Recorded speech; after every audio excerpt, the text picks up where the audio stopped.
Hello everyone, good morning, good afternoon. आज की class में हम पढ़ने वाले हैं क्लास 10th की फर्स्ट पोएम, जिसका नाम है dust of snow, written by Robert Frost. ये हमारे चैप्टर्स में फर्स्ट पोएम है 10th के सिलेबस के अंदर। इसी का सेकंड पार्ट वैसे दूसरी पोएम है रॉबर्ट फ्रॉस्ट की, जिसका नाम फायर एंड आइस जो भी है। तो पहले एक बार हम फर्स्ट पोएम के बारे में पढ़ लेते हैं। डस्ट ऑफ स्नो क्या कहना चाह रहे हैं यहाँ से। यहाँ डस्ट मीन्स है small particles, small particles of snow, यानी कि बर्फ के छोटे छोटे कण। हुआ ऐसा कि रॉबर्ट फ्रॉस्ट जो कि हमारे कवि हैं, ये पहले से डिप्रेसिव मोड में है।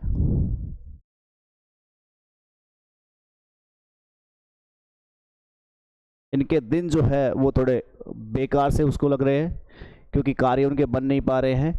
जो भी काम वो करते हैं वो उसमें असफलता उनको हासिल होती है। अब उनका दिमाग जो है वो थोड़ा सा खराब हो चुका है, तो इसलिए ये डिप्रेसिव मोड में है, सोरोफुल ये है। और वो बैठ जाते हैं कहाँ पर, एक हेमलॉक के पेड़ के नीचे। यहाँ एक ट्री का नाम दिया जा रहा है हेमलॉक ट्री, जो कि एक पॉइजनस ट्री है। एक पॉइजनस ये पेड़ है जिस पर वाइट फ्लावर्स जो है वो निकलते हैं। दूसरा एक और यहाँ पे बताया गया है एक कौवे के बारे में। एक कौवा जो है वो उस पेड़ के ऊपर बैठा हुआ है। अब आप इन दो बातों से देख सकते हैं कि हेमलॉक का जो पेड़ है या एक क्रो, दोनों नेगेटिव एनर्जी को बताते हैं। दोनों क्या देते हैं हमारे पास में, नेगेटिव एनर्जी। इससे हमें पता चलता है कि कवि जो है वो हमारे पास में किस मूड में था। अभी हमने बोला था डिप्रेसिव मोड में।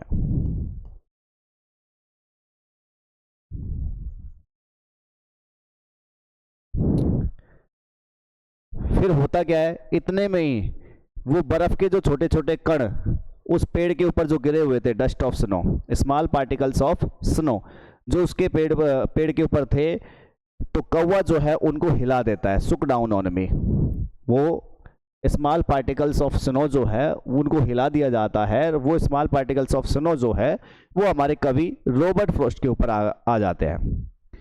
एक तो पहले से ही हमारा कवि डिप्रेसिव मोड में, दूसरा स्मॉल पार्टिकल्स ऑफ स्नो उसके ऊपर आ जाते हैं। होने को तो आप देख सकते हैं यहाँ से कि हेमलॉक का पेड़ है, कौवा ऊपर बैठा हुआ है, तो उसे नेगेटिव की तरफ ज़्यादा जाना चाहिए था। बट उस सबके बावजूद भी वो एक पॉजिटिव अप्रोच जो है, यहां से वो एक पॉजिटिव अप्रोच जो है वो ले लेता है। और पॉजिटिव अप्रोच ये लेता है कि जो कुछ अब उसने किया था उससे पहले, जो उसके दिन खराब हो रहे थे, उन सभी को वो भूलना चाह रहा है। और वो चाहता है कि वो बचा ले अपने some parts of a day, दिन का उसका जो शेष बचा हुआ समय है उसको वो बचा ले। आई हैड रूइड, जिसको उसने खराब कर दिया था। आधा समय तो उसने खराब कर दिया था, वेस्ट कर दिया था। क्या करने में, दुख में, पश्चाताप करने में। तो ये पोएम में बस इतना से बातें बताई जा रही है कि रॉबर्ट फ्रॉस्ट की इस पोएम में बताया गया है कि हम जब कभी भी थोड़े डिप्रेसिव में मूड में हो जाते हैं, क्योंकि कई बार दिन हमारे एक जैसे होते भी नहीं है। कभी आप देखोगे आपके दिन अच्छे चल रहे होते हैं, कभी आप देखोगे कि हमारे दिन खराब हो जाते हैं। उस समय पर हम हमारे माइंड के अंदर नेगेटिव थॉट्स जो है वो ले आते हैं।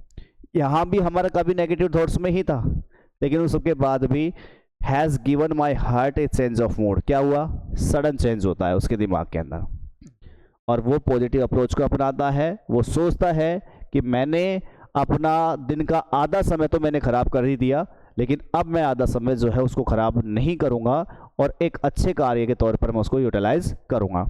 तो एक बार हम लाइन टू लाइन इसको पढ़ लेते हैं, क्या इस पोएम में बताया जा रहा है। जैसे कि हमने बता भी दिया था कि यहाँ हमारा कवि जो है वो एक डिप्रेसिव मोड में है।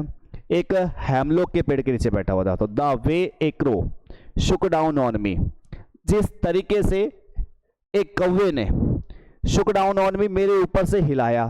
किसको हिलाया, द डस्ट ऑफ स्नो, किसको ला दिया मेरे ऊपर से, उन small particles of dust, sorry small particles of snow, इनको उसने मेरे सर के ऊपर से हिलाया, और मेरे सर के ऊपर कहाँ से? फ्रॉम ए हैमलॉक ट्री, एक हैमलॉक के पेड़ के नीचे से, यानी कि हैमलॉक के पेड़ के नीचे मैं लेटा हुआ था, वहाँ बैठा हुआ था, तो वहाँ से वहाँ पर एक कौवे जिस तरीके से मेरे ऊपर in small particles of snow को हिलाया, तो इससे क्या हुआ? हैज़ गिवन माई हार्ट, उसने मेरे हृदय के अंदर दिया, क्या दिया?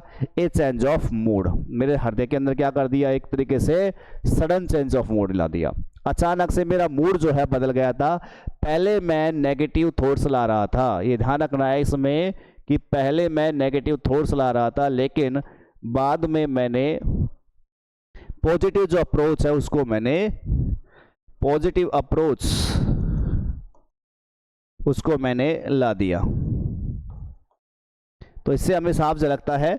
और फिर इससे क्या होता है? And saved some part of a day I had ruined, और इसने मेरा बचा लिया, सेव का मतलब बचा लेना, इसने मेरा बचा लिया some part of a day, दिन का वो हिस्सा आई हैड रूइड जिसको मैंने खराब कर दिया था। मतलब एक तरीके से दिन का आधा भाग तो मैं पश्चाताप करने में, दुख व्यक्त करने में मैं निकाल चुका था।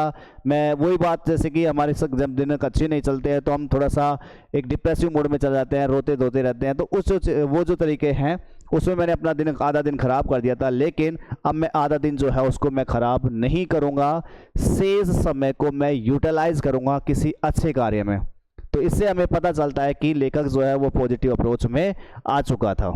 तो एक छोटी सी पोइम है जिसमें हमारे पास में बताया गया है किस प्रकार से हम एक सडन इवेंट से, एक सडन मोमेंट से ही हम अपने मन के अंदर चेंजमेंट ला सकते हैं।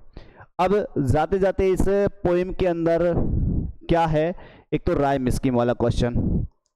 हमें सबसे पहले आपको पता होगा एक्सट्रैक्ट भी यहाँ पूछे जाते हैं, तो एक्सट्रैक्ट में पूछ लिया जाता है कि इसकी राइम स्कीम क्या है, कैसे निकाले। तो आपको क्या करना है? सबसे पहले लास्ट का जो हमारा साउंड निकल के आता है उसको आपको देखना है। जैसे क्रो, तो क्रो में हमारे पास लास्ट का साउंड क्या निकल के आता है? ओ का। तो फर्स्ट साउंड का आपको क्या मानना है? ए। सेकंड है मी, जिसमें हमारे पास में ई का साउंड अलग है, डिफरेंट है, इसलिए क्या हो जाएगा? बी। स्नो, वापस से ओ का साउंड है, मैच कर रहा है। ए। ट्री, लास्ट में ई का साउंड आ रहा है, मैच कर रहा है दूसरे वाले से, क्या हो जाएगा? बी। तो फर्स्ट जो 4 लाइन्स है उनकी राइम स्कीम रहेगी A B A B. Second जो स्टैंजा है उसकी अगर अपन बात करते हैं, हार्ट टा की साउंड आ रही है, इसमें टे आ रहा है, ए की साउंड लेके चलते हैं, डिफरेंट हो जाता है। तो यहाँ से सी। मूड, डे का साउंड आ रहा है, यहाँ हार्ट टे का साउंड था।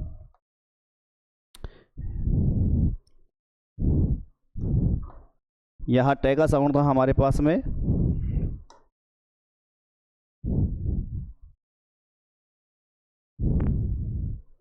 यहाँ टे का साउंड था हमारे पास, यहाँ मूड डिफरेंट है, तो ये हो जाएगा सी। डे में आ जाएगा डी, पार्ट वापस से टे सी, और रूइड डे वापस से डी।